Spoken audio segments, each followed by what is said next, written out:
Hello, I'm Mr. Miller and this is video 3A. In this video we're going to talk about combining like terms, which is a very important idea and concept in Algebra 1. It may take a little getting used to at first, but after a while you won't even think about it. It becomes so automatic to you.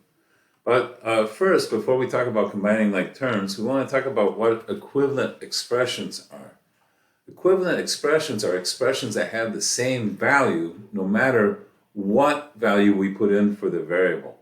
So we're going to kind of just check and see if these seem equivalent. We have the expression x plus 2x here, and we have the expression 3x.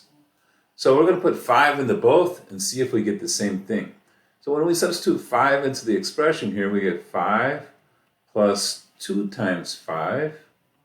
That's 5 plus 10, which equals 15.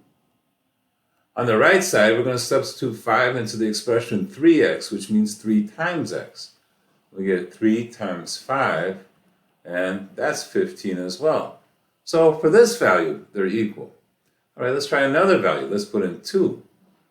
If we substitute 2 for x, we get 2 plus 2 times 2, which is 6. And over here, we get 3 times 2, which is 6 also. Starting to get the feeling that these two expressions are equivalent, that no matter what value we put in for x, they're equal. Let's try 9. So 9 plus 2 times 9, well, that's 9 plus 18, which is 27. Over here, we'll have 3 times x. X is 9, so 3 times 9 is 27. Now, we only checked 3 values. That doesn't mean they're equivalent, but we're getting a pretty good idea that probably they are. So we're going to go on a limb here and say they're equivalent. And indeed they are. We could think of this as 1x plus 2x. 1 of something plus 2 of something equals 3 of something. And that's what we have here, 3x. All right, let's do this, this other example here. So we have 4 times the quantity, x plus 3. And over here, we just have 4 times x plus 3. All right, let's see if they give us different values. So we're going to substitute 6. So 4 times the quantity 6 plus 3 is the same as 4 times 9, which is 36. All right, on this side, we're going to have 4 times 6 plus 3. That's 24, plus 3 is 27. Already I see these are different. If they're different even for one value of x, they're not equivalent. So actually, we're done here. These are not equivalent. We know that already. All right. In some instances, we can rewrite addition as multiplication, especially when we're adding the same thing multiple times. So here we're adding 7 to itself 1, 2, 3, 4, 5, 6 times. That's equivalent to just doing 6 times 7, which, by the way, is 42. But I'm more interested in the fact that we can write this expression as 6 times the number than the actual value itself. Here, we have x being added to itself 3 times. It doesn't matter what number it is, we're adding the same number 3 times. That's the same as 3 times the number. Or normally we just write that as 3x. That means 3 times the variable x. All right, here we have these terms, d times e. We have 1, 2, 3, 4, 5, 6 of them. We could rewrite that as 6 times de. Okay, so let's go to this. We're going to create a diagram for this expression, and we're going to see how we can simplify it. So here's how we're going to do this. We have 4m.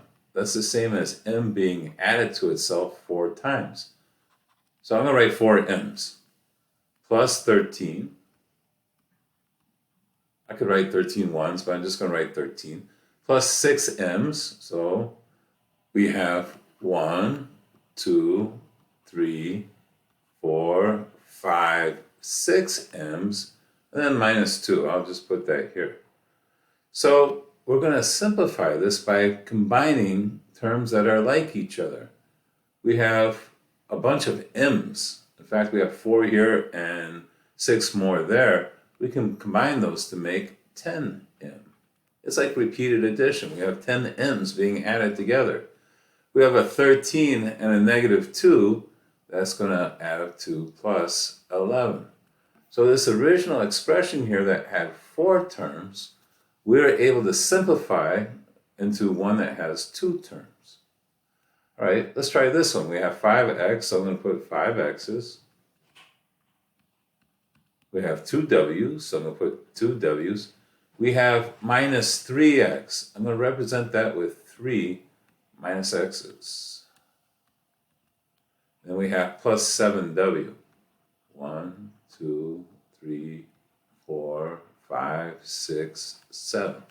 So when I write out what each of these expressions means, we have all of this. Okay, let's combine like terms. We have 5 x's and we're subtracting 3, so 3 of these kind of cancel with 3 of those. I'm left with 2x. Yeah, 5x minus 3x is 2x. Okay, I have 2 w's here, and I have 7 more there. That'd be plus 9w.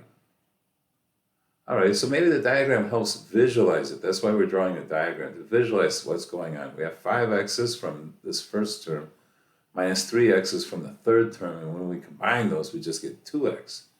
And when we combine the w's and put them together, we get 9w. All right, one more time this way, but then we're going to start taking a shortcut. So we have 17. I have 4 minus x's. I have 6 plus x's. And I have minus 9. 4 of these minus x's are going to cancel 4 of the positive x's. A minus x and a positive x adds up to 0. So those 2 make 0, these 2 make 0, and those 2 make 0. I have 2 x's left.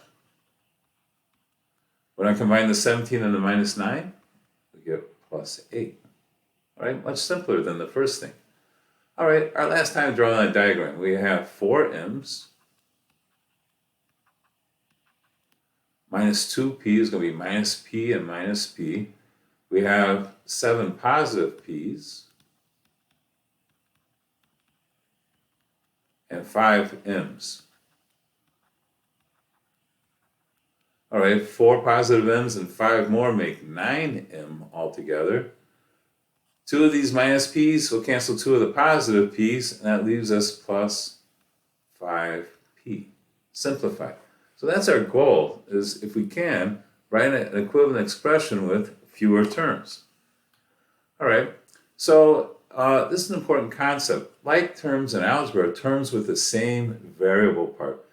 I know this one's a little blurry, but see these all have an a as their variable. They're like terms. Their variable part's the same. All of these have an x, right? So they're like terms. And I'll switch colors here. These right here all have an x times y squared.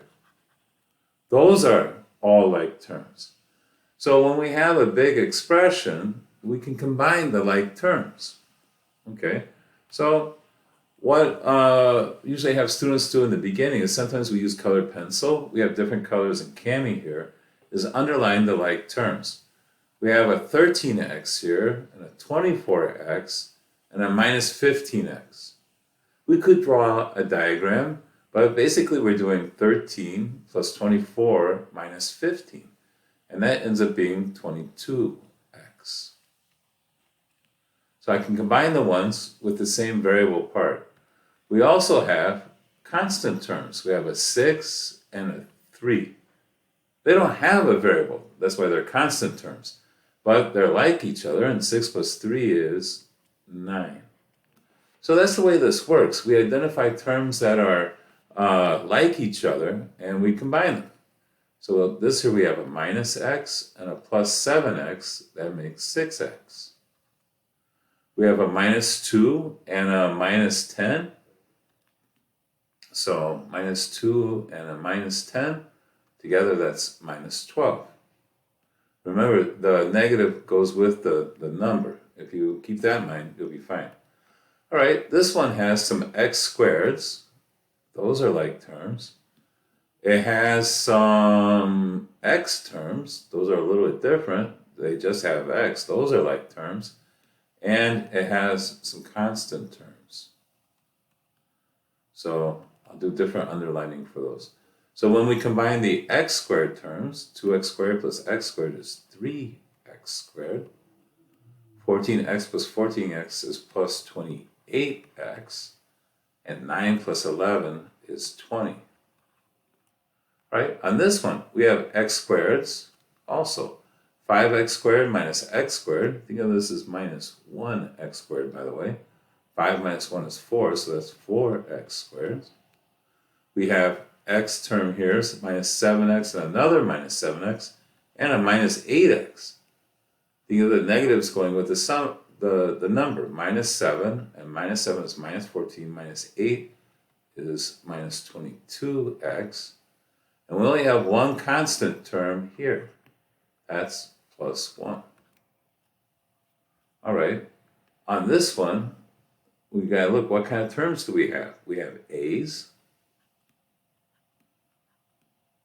We have a bunch of those. We have some b's.